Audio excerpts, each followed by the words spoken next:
Fils et du Saint-Esprit. Amen. L'Esprit Saint, éclairez-nous. Esprit Saint, éclairez-nous. Esprit Saint, éclairez-nous. Le Seigneur soit avec vous. Évangile de Jésus-Christ selon saint Marc. En ce temps-là, un scribe s'avança pour demander à Jésus quel est le premier et de tous les commandements. Jésus lui fit cette réponse. Voici le premier. Écoute Israël, le Seigneur notre Dieu est l'unique Seigneur.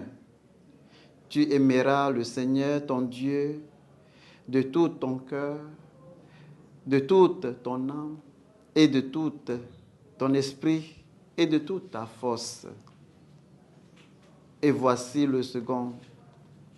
Tu aimerais ton prochain comme toi-même. Il n'y a pas de commandement plus grand que cela. Le scribe reprit. Fort bien, maître, tu as dit vrai. Dieu est l'unique. Il n'y a pas d'autre que lui. L'aimer de tout son cœur, de toute son intelligence, de toute sa force, et aimer son prochain comme soi-même veut mieux que tout l'offrande d'holocauste et de sacrifice. Jésus, voyant qu'il avait fait une remarque judicieuse, lui dit, tu n'as pas l'un du royaume de Dieu. Et personne n'osait plus d'interroger.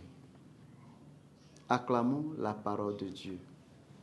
Chers frères et sœurs en Christ, nous sommes aujourd'hui le jeudi 6 juin 2024, de 9e semaine du temps ordinaire année B. Dans l'évangile d'aujourd'hui, les scribes et docteurs de la loi voulaient savoir que Jésus, quel est le plus grand commandement de tous. Même aujourd'hui, beaucoup de gens veulent savoir ce qui est le plus important dans la religion. C'est-à-dire que c'est être baptisé.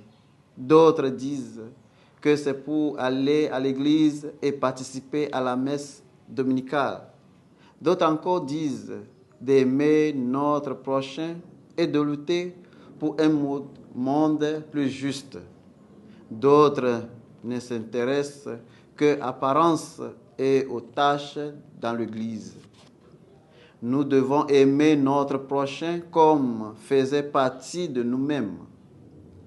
Leurs souffrances en particulier doivent nous emporter. Notre amour ne doit pas être pour ce qui nous plaît, mais aussi pour ceux qui nous n'avons pas et que pouvons nous être hostiles. La chose la plus importante dans la vie est d'avoir un cœur aimant, ce qui est très exigeant. Aimer les autres comme nous nous aimons nous-mêmes signifie de traiter comme nous nous traitons nous-mêmes. Prendre soin d'eux comme nous prenons soin de nous-mêmes et travailler à leur croissance comme nous travaillons pour notre. Comprendre le vrai sens de l'amour nous rapproche du royaume de Dieu, mais avoir l'amour de nos cœurs nous amène le royaume de Dieu. Nous prions non seulement pour comprendre le sens de l'amour, mais surtout pour le mettre en pratique. Que le Seigneur nous garde et guide dans ce chemin de aimer. Au nom du Père et du Fils et du Saint-Esprit. Amen. Loué soit Jésus-Christ.